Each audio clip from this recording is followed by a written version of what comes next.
Good evening, folks. I'm going to talk to you this evening about a problem that has been the most important, probably single thing for me to understand in my own life in the last 10 or 15 years, and that is the problem of shame.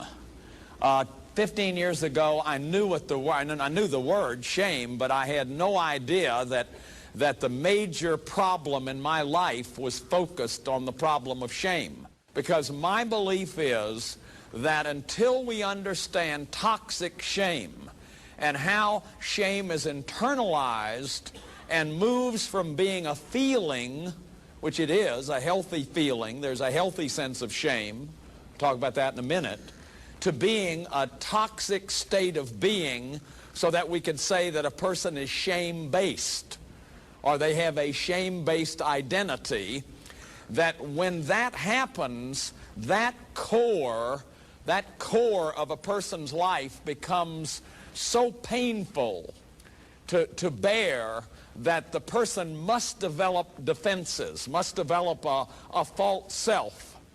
And those of you who watched the series, Bradshaw on the Family, I talked about the soul murder, the lost self, and that this is the great tragedy, the tragedy that Leon Blois talked about, that we're not saints. That is, that we're not the whole people we were meant to be. We come into this world precious children who are just full of life and love and spontaneity, and you know, anytime you see a child comes in a room, the sourest person will beam. Children are beautiful, they're innocent, and you and I were innocent children. And so how does it happen that you can come into this world and be a wonderful, precious child of God, a precious little person full of spontaneity? What you see is what you get, no pretense. Remember Christopher Marley's poem? You know, that children, the greatest poem ever told is one all poets have outgrown, the poetry innate untold of being only 4 years old. Born comrade of bird, beast, and tree, and unself-conscious as the bee. Elate explorer of each sense, without dismay, without pretense. In your transparent eyes there is no conscience, no surprise. Life's queer conundrums you accept, your strange divinity still kept. And life that sets all things in rhyme may make you poet too in time, but there were days, O tender elf, when you were poetry itself. That's that poem of Christopher Marley that Buckminster Fuller loves to quote, that every one of us were creative artists. Every one of us had this wonderful, feeling, vital, spontaneous life. And something happened. You know, some people might call it original sin, but something happened originally or very early on to a lot of us so that we lost that spontaneity. We lost that kind of verve and enthusiasm. I mean, there's nothing more tragic than to watch a child who's had the life beaten out of them, or who has been scared so badly with emotional battering that you know, they're all uptight and they've withdrawn, and they, you know, can see the depression in the child.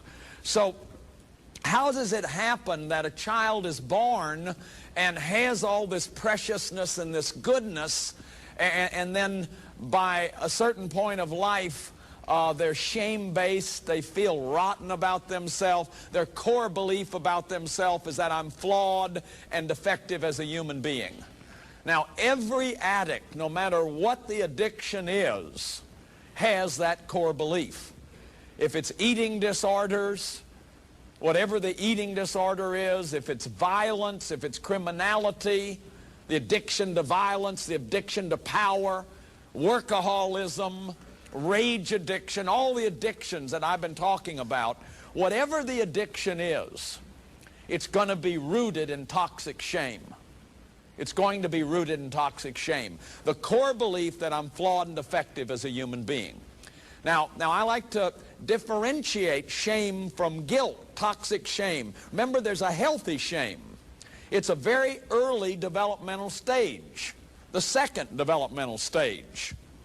After a child develops a sense of trust that is greater than a sense of mistrust, a kind of a core of hope that the facts are friendly, that the world is trustworthy, that this is the infant's needs. To have somebody there who basically takes care of your needs when you need them. Oh, you may have to cry for a little while. They may not always be right there with the bottle or whatever, but they'll be there. They'll be there for you. See, when a child has that, he or she develops a basic sense of trust. Now, it is only with a basic sense of trust that you could develop a sense of shame. Because you have to have an interpersonal bridge. There has to be. So you can't be shamed by somebody that you don't care anything about. If somebody at your office tomorrow called you a name, or Monday called you a name that you didn't give a hoot about, that's not going to send you into, deep depression. Just say, that's old so-and-so, and who are they, or you may have something choice to say about them. But the point is, you've got to have an interpersonal relationship in order to have shame. So the second developmental stage is autonomy versus shame and doubt, where a little kid begins to learn to say no. See, the time to learn to say no is about age 2. Now, we're real behind. I believe in the campaign. I think it's a good campaign, the Just Say No campaign. But if you're already an addict, what you can't do is say no. Because what defines addiction is to be out of control. If you're an addict, what you can't do is say no. That's why you're an addict. And if you could control it, you wouldn't be an addict. So the definition of addiction is you can't say no. Now, if the Just Say No campaign is a preventive thing, that's fine. And I think it's, I'm not trying to put it down. It's better than nothing. But I think the problem is much, much more complicated. And I think that it's beginning at about age 2 as a child begins to separate the terrific twos when their name is no, no, and don't. When they, it's like, see, they start testing. They start separating and testing. And this is the time where it's so dangerous to get shamed. Because they're eating stuff and trying out stuff, and they're learning to hold on and let go. Potty training, they're learning to hold on and let go. And it's a very confusing time because sometimes you get rewarded for holding on, like in Foley's. And sometimes you get punished for holding on, like in the potty. Sometimes you get rewarded for letting go, like in the potty, but you get punished for letting go, like in Foley's. Okay? So it's a very confusing time. It's a time of musculature, holding on and letting go. A child needs to separate, but they need the parent to be there. It's like if you watch a little 2-year-old, he'll say, "Let me do it." And he'll start doing it, but he starts looking out of the corner of his eye to be sure you're there. And if you go in another room, he'll follow you into the other room. And so, you see, in that process of separation, we need our parents to be there. So as a child separates, he does need structure. He needs what we call discipline, some kind of structure, because he's into his majesty the baby, Freud said. He's very impulsive and prone to temper tantrums. And the danger is over-coercing the child or over-punishing a child. Somehow it's very difficult to find this middle line. And it's what I've been saying all over the country now. The hardest job anyone will ever do is be a parent. And it's what I've been saying all over the country now. The hardest job anyone will ever do is be a parent. The hardest job you will ever do in your life is be a parent. It is a commitment of probably 30 years of altruism, or at least the desire for that. That is, you've got to be there for that other person. And, as I said so often, 14-year-olds have babies without any training. And you need at least a mother and a daddy for this job. Ideally, some grandparents, aunts, uncles, neighbors, friends to support you in the job of having children. And one of the great tragedies in our country is we've got single women raising 5 children, 3 children, all by themselves, without any support. Or single men, but more often single women. I mean, it's one of the great tragedies. So as that little child separates, he needs some kind of balance to know his limits. And what healthy shame is knowing your limits. In fact, healthy shame is the feeling that lets me know that I'm limited. If I don't have healthy shame, I'm not in touch with my basic boundary. And I'm going to show you in a minute that addicts have no boundaries because they don't have healthy shame. What is an addiction? It's not to be able to say no. See, a boundary is nope, don't come any closer. Boundary, boundary, don't come any closer, or me expressing my anger or whatever. That's a boundary. That's something like a boundary is what a country has to guard its borders. A person without boundaries is like a country without any borders. A person without boundaries is like a house that doesn't have any windows or doors or locks on the doors that anybody can walk in. So very early on we need to learn to say no. And little children need to learn to say no and need to be given the privilege of saying no within a context. Now, I'm not saying that they should be allowed to dump all over the house, but they need to be able to say no. They need to have that basic boundary and to have that balanced by their own sense of non-omnipotence. I mean, a baby does feel omnipotent, so they need some structure there. It's very abusive not to give a child structure. And children are just as abused by not having any structure. But, you know, the 2 great errors of parenting are keeping them babies, over-possessing and doing everything for them, or just letting them go. See, one of them says, don't grow up, and the other one says, don't be a child. Don't be a child, hurry up and grow up so I don't have to take care of you. Don't grow up because I need you to be close to me. I need you to nourish me. I need you to love me and take care of me and value me because I feel unvalued. A shame-based parent might need their children and never let them go. So to develop this healthy shame is the permission to be human. It lets you know that you can make mistakes. It's the opposite of any perfectionistic system. A family that has a rule that allows people to make mistakes and understands that mistakes are occasions for learning. My mistakes have been my teachers in life. And if you live life in a context where you can never make a mistake, what a terrible way to live.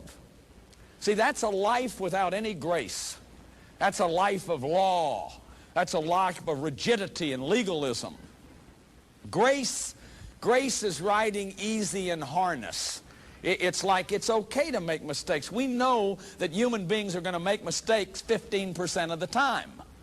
And so parents need to know that. Parents need to quit acting shameless. When a parent acts shameless, they act like they can never make a mistake. I have client files where my clients say to me, my daddy would die before he admitted he made a mistake. My mother would die before she admitted she made a mistake. See the shamelessness of that? Parents not in touch with their healthy shame. Man, it's hard to be a parent. We don't have all the answers. We need to corroborate with each other. And when parents are shameless, they're also spiritually abusing their children because they're playing God. Because one of the healthiest things that shame brings you is the realization that you're not God, that you're limited, and that you need help.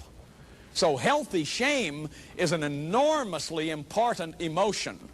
With healthy shame, I know that I need help. I know that I'm limited. I think healthy shame is the source of spirituality. It's what we used to call humility. It's also, interestingly enough, for me, healthy shame is the source of creativity and learning. I did a workshop one time where a guy said, think of a time when you knew you were right. And I got one real quick. It was with my wife, Nancy. It was, boy, I mean, I just immediately thought of a time when I knew I was right. It was very easy to get that. And then he had us do a bunch of crazy things like go through the sequence of when you knew you were right, and then you backed it up, and then you ran it backwards, and it was a technique called submodality remapping. But that isn't what I was interested in. I didn't understand it anyway. What I was interested in is a statement this guy made. He said, when you think you know you're right, you've killed your creativity. If you think you're right, then there's going to be no new searching for information. So what healthy shame does is it lets you know there's a lot more to learn. It lets you know there's a lot more to learn. So it's a source of learning, and it's the source of creativity. It's also the source of basic sociality. One man is no man. No man is an island entire in itself. Each is a piece of a continent, a part of a main. If a clod be washed away, Europe is less. If a man dies, it diminishes me because I am involved in mankind. Do not ask for whom the bell tolls. It tolls for you. See, we're all involved. We all need each other. You know, this is your captain. We're on a spaceship. Nobody's going to get out of here alive. We're all going to die. You know, you know, we don't hear that message coming across, not a happy message from Captain. But the point is, we are in a spaceship. We're all hurtling through space, and we're all going to die. I mean, that in itself ought to bandy us together. You know, and sort of, God, let's sing some songs together. What do you say, gang? And let's pat each other and hold each other and be nice to each other and quit being mean to each other. Because, you know, we need each other. I need some brothers and sisters singing by me when I start thinking of this stuff. And, you know, I'm 54 now, and I don't know what I'm going to be when I grow up. But the older I get and these things start sagging down, and you know, you think about death a whole lot more, you know, than I did years ago. And so it makes it important what I do with my life. He not busy being born is busy dying. Dag Hammarskjöld once said, you can tell the quality of a person's life by understanding their attitude toward death. See, what our understanding of death will also affect our understanding of life. People who deny death think they've got all the time in the world. See, this is the first day of the rest of my life. This is the time to make up. This is the time to heal our relationships. It's not tomorrow. Every yesterday is but a dream. Every tomorrow is a vision. But today well lived makes every yesterday a dream of happiness and every tomorrow a vision of hope. See, all you got's now. All you got's now. Will you do it now? It never ceases to amaze me how, you know, I look at these photographs in the album, and when we were there, you know, when we were skiing at Dada, or when we were on this trip to Amarillo, you know, I never thought we may never go to Amarillo again. Some ways, I'm glad we're not going to Amarillo again. Sorry if anybody's from Amarillo, but...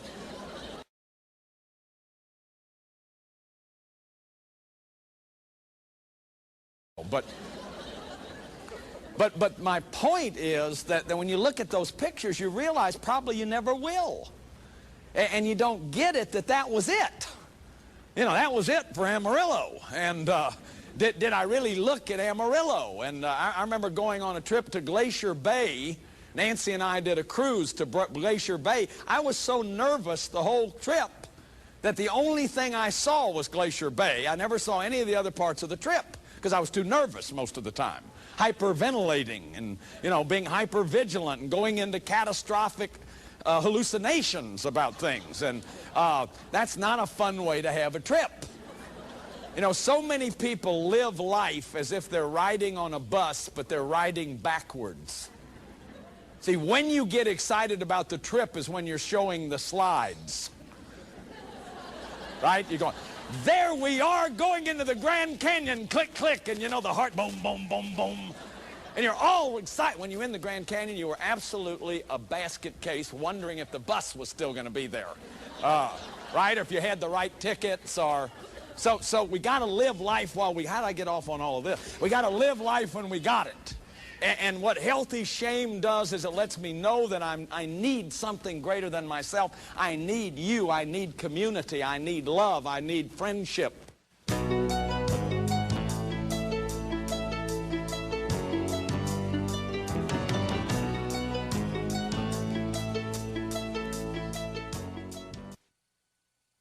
Shame. Now, how does healthy shame become toxic shame? Unfortunately, it's a multi-generational thing. Shame tends to run for generations. Some of you have heard me share that I come out of 5 generations of alcoholism. There's 4 generations of male abandonment. There's 3 generations of emotional incest. It's like these patterns are multi-generational. Because shame, once you're toxically shamed, you go into hiding. Shame is about secrecy. Shame is about secrecy. When people are shame-based, they're in secret. See, I guarded that I never be unguarded. I lived my life always playing my act and my role, guarding lest I never be unguarded.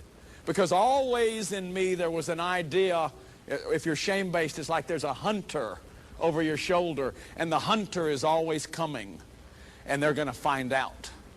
They're going to find out. And you know, what are they going to find out? They're going to find out that I'm flawed and defective. They're going to find out that I'm not what I look like I am. That I'm not the hero or the straight-A student or whatever. Even if I am the straight-A student, they're going to find out. And so there's always this sense of the hunter coming. And of course, then you live life. You live life under great anxiety because of this shame. So that shame-based people go into hiding. See, it's real interesting. If you go read the book of Genesis, there was this garden. You know, this isn't brand new stuff I'm giving you tonight. See, there was this garden, and they were not ashamed, it says. They were not ashamed. They ran around naked. Which is a great metaphor, see? Because shame is about having eyes on you when you're not ready to have eyes on you. Shame is the sudden rupture of experience when the expected is ruptured and something unexpected comes. Like somebody knocks you across the back of the head in church. Or somebody screams at you when you had been doing the same thing for 2 days. Or somebody pinches you on the shoulder and jerks you across a room. Or somebody starts yelling at you and screaming at you. Somebody that was your buddy. Somebody that was your pal. That you had this mutual trust with. So as shame begins to take place, see, Adam after the fall, they put leaves on them. They go into hiding. God walks in the garden. He says, "Where are you, Adam?" Adam's hiding. See, shame is about hiding. And that's why it's multi-generational. Because the shame secrets get hidden from one generation to the next. You can hide suicide, you can hide that Uncle Joe's a drunk, you can hide abortions, you can hide deaths, you can hide murders, you can hide financial failure, you can hide all kind of things, and those things dysfunction families. The secrets. You can hide sexual addiction, sexual acting out. Those things dysfunction families. In fact, that one dysfunctions tons of families. There's tremendous sexual addiction, and if there are going to be secrets in a family, guess what they're going to be around? They're going to be around sex. So if there's sexual addiction or a lot of secret sexuality going on in a family, that's going to be hidden. Now, families are as sick as their secrets. I'm not talking about privacy. I'm not talking about good boundaries. That a husband and a wife, my wife and I have a life, a part of our life that no one shares in. That's our private space. It's not mine or hers, it's ours, and it's no one else's. That's privacy. That's not what I'm talking about. You know, I'm talking about a secret that you don't want to tell somebody because basically you're ashamed of it. You wouldn't want to talk about it because you're ashamed of it. So we're as sick as our secrets. So when children are born into families that have shame-based parents, they already have 2 strikes against them. You can't teach someone how to love themselves if you don't love yourself. So my daddy was an addict. My mother was a co-addict. That is, they were in the classic alcoholic codependent relationship. And remember, the codependent is an addict also. The codependent is in a relationship addiction. And so here I am being raised by two addicts. They did the best they could. They did the best for me they could, but they couldn't teach me to love myself because they didn't love themselves. How could my daddy teach me to love myself when he... See, because the job of parents is to modeling. Children don't know anything. They come into the world and they say, who am I and how do you do it? They need to look to a mom and a daddy who are modeling, here's how you do it. And a lot of you who are come from dysfunctional families, codependency is cognitive deficits. It's just a bunch of stuff you don't know how to do because nobody ever taught you how to do it. You were neglected in being given some kind of structure to problem solve or to have a philosophy of life. Even though at puberty, when you got to be an adolescent, see, one day kids open the door and they puberty on you. And this is really weird. And then when you walk in a room, they hold up a crucifix, you know, and they don't want to talk to you anymore. And, you know, you say, how's it going? You ask them questions, they say, yeah, no, okay, They won't tell you anything.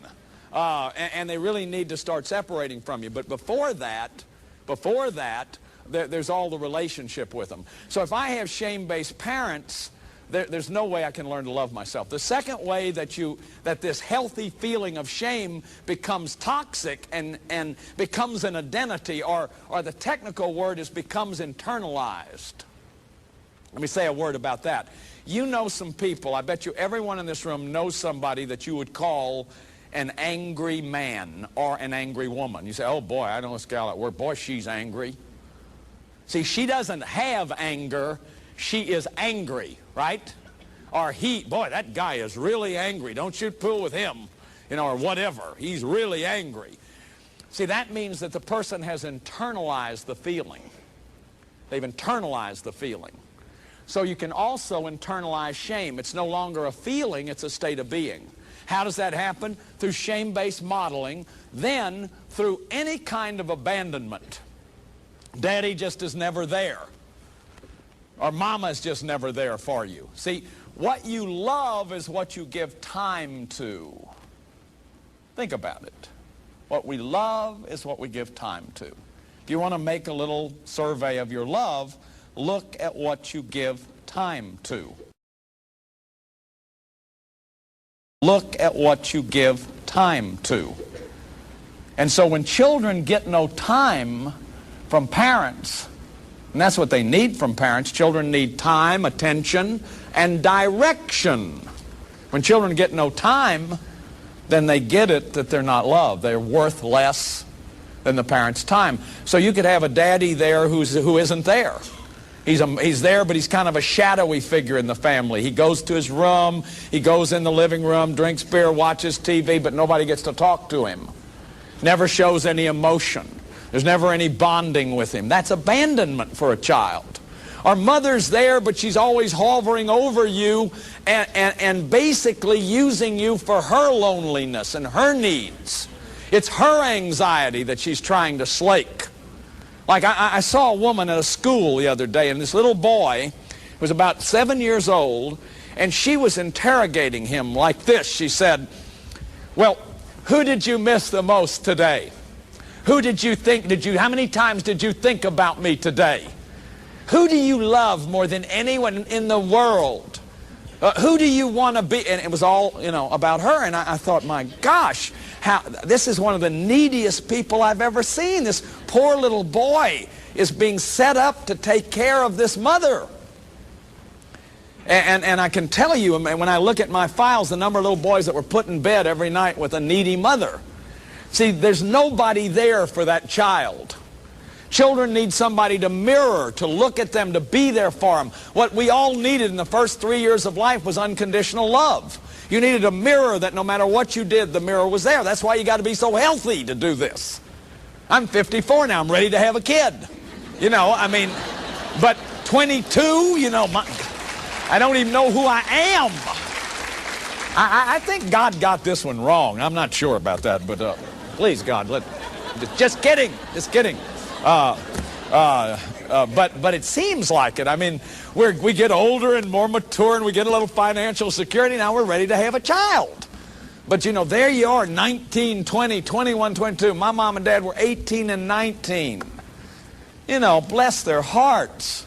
They did the best they knew how to do. And so did your parents. But they just was a lot they didn't know to do. They, you know, were working on their own stuff. Any form of abuse will shame a child. Sexual abuse is the most shaming of all. And remember, in the series and in my book, what I'm trying to show people is that sexual abuse is much more rampant than we understand. That we're now understanding that the horror story kind of sexual abuse is like 1 in 100. And when people think of incest, what they think of is the stuff that hits the newspapers. I can give you file after file of people who've been incested. And when we get statistics like 60 million victims of sexual abuse in the United States right now, 34 million women are grown-up women are the victims of incest, we have an enormous problem here. And it is the most highly shaming. It's a setup for a lot of sexual acting out to have been incested. It's a setup for eating disorders. One of the biggest setups for eating disorders is incest. I will never look at a person overweight again in the same way. Not after the work that I've done. Because what I know is that one of the ways that often people try to compensate for having been violated sexually is to put a boundary around them so that nobody can get to them sexually. A boundary sometimes so strong that they don't even have any genitals anymore. It's like a protection. Then the other side of being incested is acting it out. Just going through one seductive relationship after another, being used by somebody and left. And so a lot of people have incest issues. They're around, daddy was voyeuristic, daddy was always staring at you, daddy was making comments about your bottom or your top, or saying he wished he could have gone out with a girl like you or made it with you when he was little. See, these are totally inappropriate things. Or there's second-level sexual addiction in the family, walking around with nudity at an inappropriate age, or certain kinds of nudity where the parent is getting turned on. That's the criteria right there. The criteria is not nudity. It's, is the parent getting turned on by this? Is there some kind of secret turn-on going on? The kids are going to experience it. And I could show you file after file where this is the case. Inappropriate knowledge. The person doesn't know anything. They're bleeding and they don't know what's happening to them. I've had female clients who were in their 20s and they didn't even know they had an opening in their body and are in panic because one of them is engaged. See, these are incredible forms of abuse. Then physical abuse, the most common. There's no one in here that hadn't been physically abused, probably. I want you to think of something. We do not have one piece of data that is proven to us that knocking somebody around helps them. I want you to think about something. Suppose I'm your best friend and we're walking along one day and all of a sudden I slug you. Or grab you by the shoulder and pull you across the room. Or yank your arm out of the socket, or tell you to go get a switch because I'm going to give you 10 swats. See, we think that those little people, that doesn't matter to them. Just like incest offenders often think they won't know. She's only 3 years old. We've seen little girls 3 years old in projectile vomiting. They don't even know what's happened to them, but their little bodies are vomiting because they're human beings. See, we keep thinking these are these little animals. We're in these rules that are 200 years out of date. They come from the time of kings. The rules we have come from the time of kings. They're not democratic rules. They're not rules that have flowed out of, 200, the fighting for democracy that we have done, social equality. They're rules that are master-slave rules. We still have these rules. Man catches his wife in an affair, he gets his gun, he's going to go shoot that guy. But if his wife is having, if the husband's having an affair and gets caught, we don't see the wife going to get her property back. She's going to blow that girl's head off. They do, but I'm just trying to give you an idea. I hope that's not the Holy Spirit or something calling me here. But anyway, no, that's not a message from somewhere. But anyway, the idea is that we've got these forms of abuse that haven't been examined, and they tend to be multi-generational. These forms of abuse tend to be multi-generational. That is, they'll go on from generation to generation because nobody will look at them. Nobody will stop and say, who has a study that can prove that it helps children's self-worth to knock them across the head or to pull their pants down and swat them? And I'm just telling you, there's not one iota of evidence to support that. There's not one iota of evidence to support that. So this is a very, very crucial kind of area. Then emotional abuse, screaming at children. I was a screamer in my family, and I got to I've got to own how bad that was for my family to rage and scream. And a lot of that was about my not having any boundaries. This is a mysterious phone. We don't know where it is. A lot of that was about my not having any boundaries. So I would be good guy daddy, let everybody walk all over me until I couldn't take it anymore. And then I'd go crazy. I also learned very early on that I couldn't have my anger. So when I felt angry, I was taught very early on that was one of the most serious, deadly sins. And so when I had anger, I found ways not to feel my anger or to pretend like I didn't have my anger. And so what I learned to do is be a nice guy. I learned to be passive-aggressive. I learned to be, like Terry Kellogg says, passive-aggressive is like a big St. Bernard dog licking your face and tinkling on you at the same time. And I learned to be those things. So you see, when I got married and I had children, I was this wonderful daddy. I was going to be Mr. Wonderful Daddy. And the kid would walk over my face, but I'm just too wonderful. See, and you don't get angry about that. And what I learned to do is to be a gunny sacker. And what you do when you gunny sack, you have this big gunny sack, and every time there's an injustice, you put one in your sack. To be a gunny sacker. And what you do when you gunny sack, you have this big gunny sack, and every time there's an injustice, you put one in your sack. See, and over the years, it may take years to get the sack filled, but over the years, you collect injustices. And finally, one day, the sack's full. People tell you when their sack's full. They say, that's it! I've had all of this I'm going to take! And they start screaming and hollering and raging. And see, it's like even God would give you a guilt-free anger now because you've had so many injustices. But that was the only way I knew how to do with anger. I was terrified of anger. I was manipulated by anger. And so I would go for weeks and weeks and weeks, and then all of a sudden I'd just go crazy. Well, see, what that does to children is they can't trust you anymore. How can you build intimacy when you never know what this guy's going to do? For 6 weeks he's been the Mr. Wonderful. And then all of a sudden he's Genghis Khan, screaming and hollering and raging. And I've talked about rage. I have been working for 10 years on rage as an addiction. I am addicted to rage. Rage was a way that I mood altered. It was a way that I got out of my feelings.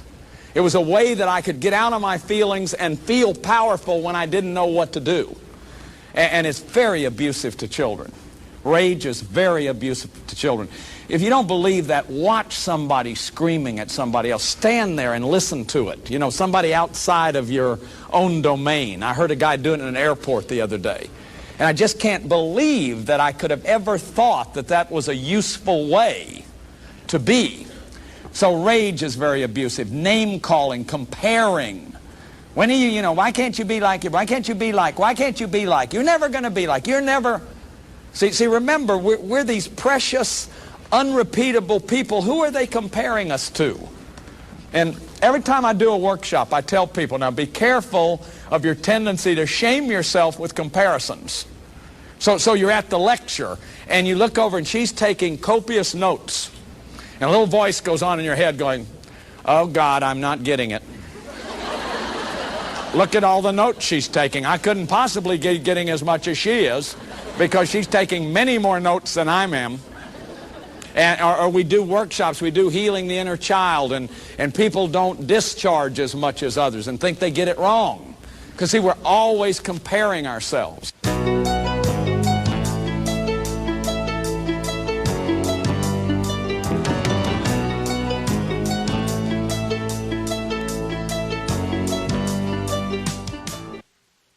The worst thing of all, the thing that shames people the most of all, is perfectionism. Perfectionism is what puts people down, because you're always having to compare to some norm, and you never measure up. If any of you are a Judeo-Christian tradition, that's why the law can't save anybody, because it's always the law that you're comparing yourself to, and that's not what it was about. What it was about is, I love you unconditionally. Yahweh loved his people unconditionally. Unconditional forgiveness. Build a new ark. Put a mark on Cain. Just keep the thing going. Let them know that I love them.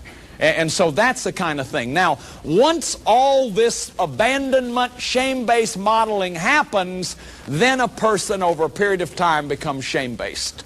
Now, when you're shame-based, you feel deep down like you're flawed and defective as a human being. And you have to develop mood alteration. See, because to be inside of me is just too painful. So I've got to alter my mood. And that's where you understand addiction as the basis of all, shame is the basis of all addiction. See, shame is self-rupture. When you're shame-based, you're not even in yourself anymore. I become an object to myself. As shame-based, a lot of times I can be talking to somebody, and it's almost like there's somebody else here watching. And this person's very critical. This person will say, you know, you're sloppy, you know, your stomach's hanging out over your pants, nip, nip, nip, nip. It's like a little chatter going on in there. These voices going on in there, shaming you. Or you walk away from meeting somebody, and a voice goes, boy, what a clutch you are. You know, boy, that was nice. Well, you were really cool, weren't you? You spit on yourself while you were talking. You know, and so it's terrible. And you see, what happens is that gradually these voices become internalized. And then if you feel a feeling, they get shamed. If you feel anger, you feel shame. If you feel sadness, you feel shame. If you feel joy, too much joy, you feel shame. You become shame-bound. I've just finished another book called Healing the Shame That Binds You, because we become bound in shame.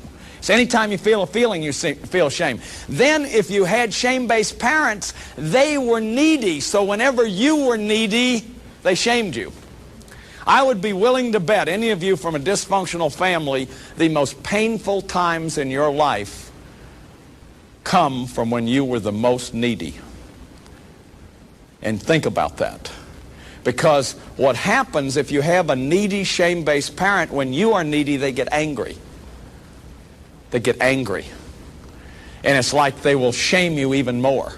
So your most excruciating times will be the times when you were the neediest. Or if some of you are in recovery and you go to your parents even now and try to get some support, if they haven't gone into recovery, if they aren't working on their shame, they haven't done anything to heal their shame, they will be the roughest on you when you are the neediest. You see, so you get all your needs shamed. And there's a lot of us that when we're needy, we feel shamed. Men, culturally, sex roles, we feel a lot of shame often if we're needy. There's more permission in women in this society for women to be needy. But for men to be needy, gosh. One of the greatest things in my life is a male share group that I am in, where we talk about being afraid. We talk about being sad. We cry in front of each other. It's been one of the most healing things in my life, because what I needed in my life more than anything was a father. My father was a sick guy. He was abandoned by his father. He abandoned me. I felt worthless. My father didn't want me. I never saw my grandfather one day of my life. I didn't even know I had sadness about that until recently. But see, for a child, then you feel ashamed. If you've never been loved by a man, how can you love yourself as a man? And how can I love a woman as a man if I don't love myself as a man? So it's been very healing. But in order to get well from shame, you've got to come out of hiding. You've got to come out of hiding. There is no recovery from toxic shame unless you're willing to come out of hiding. That's why the 12-step programs have worked so well. You know, people walk in these programs, they say, my name is Joe, I'm an alcoholic. My name is Mary, I have an eating disorder. My name is Sydney, I'm a sex addict. What are they doing? They're coming out of hiding. The only way out is through. The only way out. In order to heal the pain, you have to embrace the pain. That's the great paradox. Although it's something all the religious masters have said. Buddha's first noble truth was that life is suffering. Jesus said there's no resurrection without crucifixion. The Israelites were in bondage in Egypt before they went to the promised land.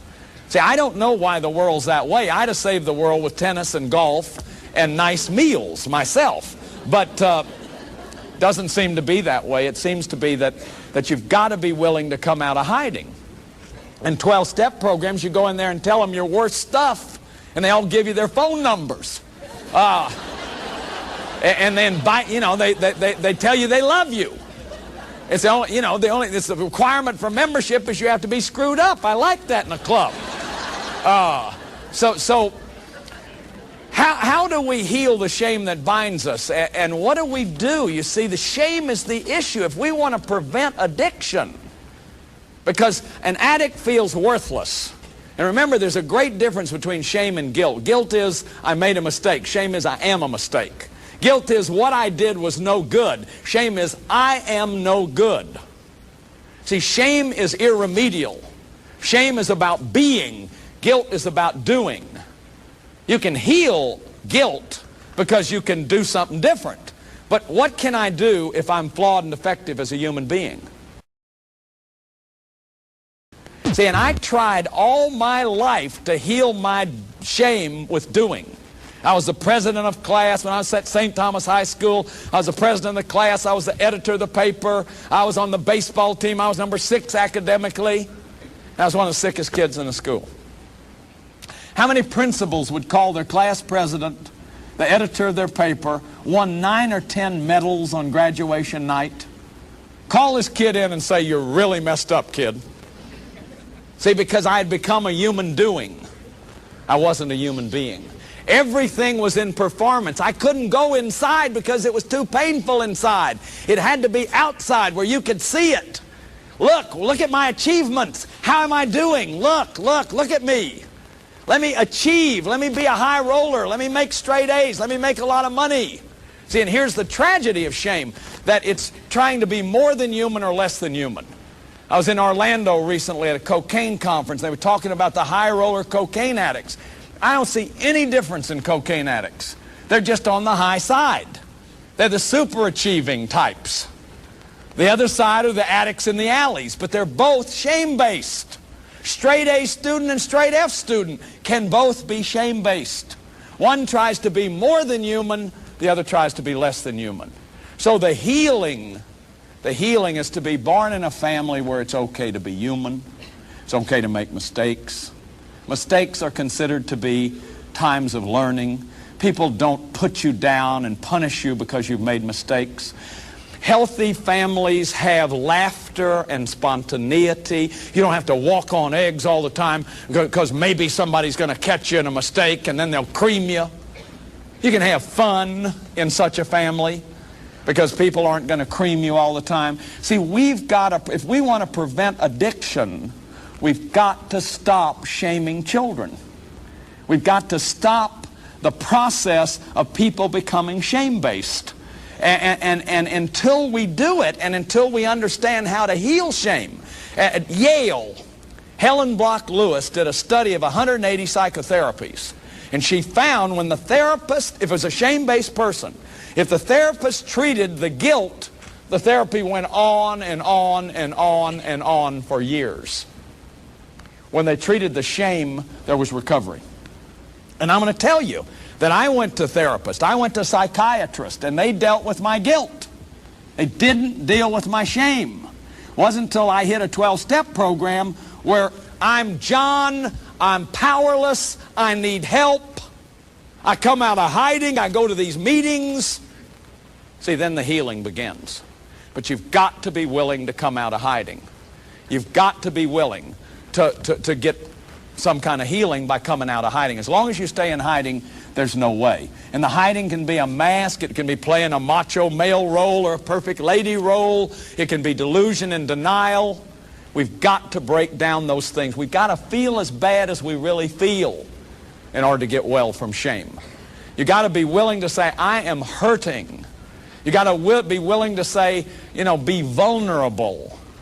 And so families where people can be vulnerable, where little boys can bond with daddies because daddy's willing to tell them on occasion, not every day, but on occasion, I'm really scared, son, or, I really feel frightened by that, or daddy be vulnerable, or to see their daddy cry. I've seen absolute miracles happen in therapy when children saw a father take down his mask and cry, like during all this unemployment. A lot of men have come to me. I've said, why don't you go to your family and tell them how bad you feel? Quit pretending. Let them love on you. Let them bandy around you and support you a little bit. Quit having to be God. See, because ultimately toxic shame is spiritual bankruptcy. See, I'm not human. I don't have to be human anymore. When you're toxically shamed, you're not human anymore. You pretend like you're not human anymore. I don't need any help. See, and unfortunately, us males have been victimized by that kind of stuff. We've been brought up in a system that said real men don't ever show vulnerability, don't ever show emotion, don't ever need any help. The Industrial Revolution has taken daddies out of the house, out of the family. So there's some real serious problems. And if we're going to heal the shame, we have to be willing to come together and to admit that we feel bad, that we're hurting, that we're vulnerable or whatever. So healing the shame that binds you is, or if we were going to set up programs to prevent drug addiction or eating addictions, because all the addictions are based on I'm worthless at some level, then if I have sex, I'll be okay. If a whole bunch of women love on me, I'll be okay. If a whole bunch of men want me, I'll be okay. Or I just get out of my pain by mood altering with fantasies and masturbation or pornography. Or if I eat, I can fill the emptiness. I can be full and filled. Or if I buy things, I'll be okay. I won't be so empty. Or if I drink or have cocaine, I won't be so empty. So all the rituals of eating, of sexualizing, being on the make, cruising, all the acting out are ways not to feel the pain. They're all mood alterers. Remember, an addiction is a pathological relationship to any mood-altering experience that has life-damaging consequences. So the healing of addiction is the healing of relationships. I had a relationship with alcohol. I had a relationship with Tuinol and Seconal and Nembutal. I mean, they were my lovers.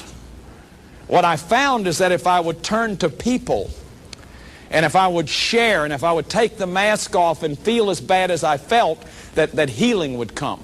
That if I would just talk about my feelings, that if I could just get in the feelings, the healing would come. So how do we prevent addiction? We have families where people can have feelings. And children can express their feelings. They can have the 5 freedoms. They can see and hear what they see and hear, and they can say it. They can feel what they feel and say it. They can want what they want and say it. They can think what they think and say it. See, not a family where somebody says, I know you don't really think that. I know what you think. We know what you think. Poor little kid's going crazy. You don't really feel bad. I know you don't really dislike your brother. I know you're not really angry at your father. I know you don't feel that way. What are you mad about? There's nothing to be mad about. What are you sad about? There's nothing to be sad about. What are you afraid of? There's nothing to be afraid of. See, this is sickness. It's causing broken, schizophrenic, addict people. And we've got to stop it. We've got to change the rules. We've got to be willing. We've got to be willing, as awkward as it may seem to some of us. Because I didn't even know what a feeling was at 40 years old. I ran around teaching courses on intimacy. I didn't have the foggiest idea what intimacy was. It felt good and it sounded good for me to tell everybody else how to do it. But it's so important that we get it, that a family is a place where we've got to be real. The only thing you don't have to work at is being yourself. The only thing you don't have to work at is being yourself. And that if we can quit reading how-to books and be real, get in our feelings, learn how just to be where I am, express my feelings, express my want, allow my children to have that, allow mistakes to happen, try to make a family a place that isn't so rigid, where there's flexibility and people can change. That's what'll stop the shaming. And have a relationship with something greater in ourselves and quit acting shameless. See, the cover-ups for shame are perfectionism, criticism, blame, righteousness, rage, power. That's the way we act shameless. And when I'm raging and righteous and powerful and criticizing, you have to carry the shame. And preachers do it, and politicians do it, and parents do it, and that's how we're shaming people. And when we shame them, we're killing their souls. See, every single one of us were born in this world a tender elf. We were poetry itself. We all had our feelings available to us. We were spontaneous. Our public self and our private self were the same. What you saw is what you got. And then something starts happening. Don't laugh like that. It's not ladylike. You don't really feel sad. Pretty soon that little inner child in you just begins to shrivel. And you become an act and a performance. And see, what a tragedy to go to our deaths and never know who you are, because you get addicted to those roles. So I call you tonight to really think about this and to really be willing to take the risk of embracing your pain. The only way out of the pain is to embrace it. Take the masks off. Get somebody and talk to them and allow them to see you as you really are, and let them embrace you and love you like a brother or sister. That's what will heal us.